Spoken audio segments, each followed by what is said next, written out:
in the early days as a Christian minister, I used to think it's God first, then ministry second, and then family third, and so on.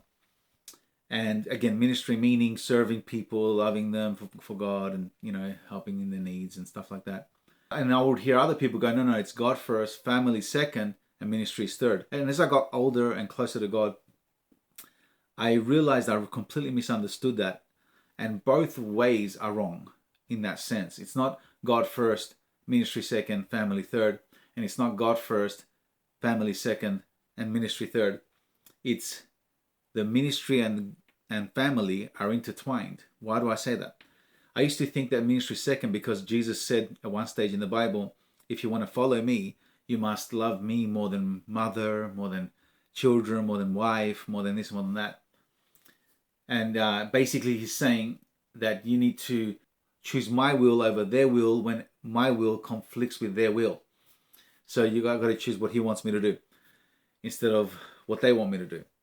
But then there's other passages that says in the Bible that we are as his in this world. As my Father sent me, I send you, he said. That we are made in God's image and God's likeness, the Bible says. So God is a father.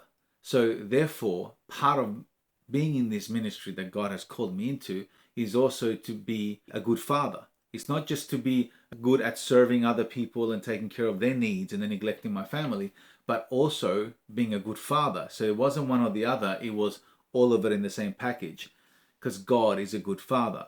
So the other thing he showed me is that Jesus is called the bridegroom. He's coming back, he says, for his church or the Christians that are following him, and he calls them his bride.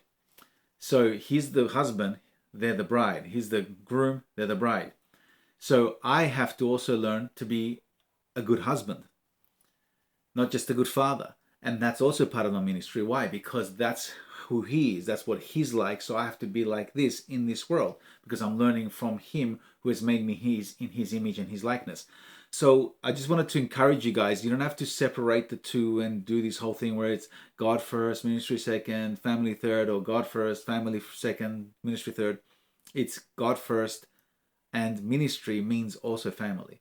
So you can't go and give yourself to everybody else and then neglecting your family or your wife, and then you become a bad husband when Jesus is not a bad husband, or a bad father because you're neglecting your children for the ministry and saying, well, because I have to do the ministry and I have to put it first or whatever.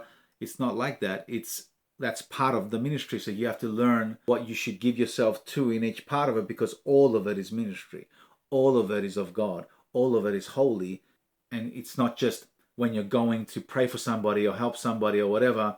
That's holy and that's godly and that's being a Christian. But then being with your family, your kids and your wife, that's not holy and part of ministry and part of godliness and God's ways. No, it's not true. Don't separate the one with the other. It's all of it together, and therefore just balance out which one you're meant to give yourself to each time, each day. So this is what I wanted to encourage you guys, for those of you that are in ministry.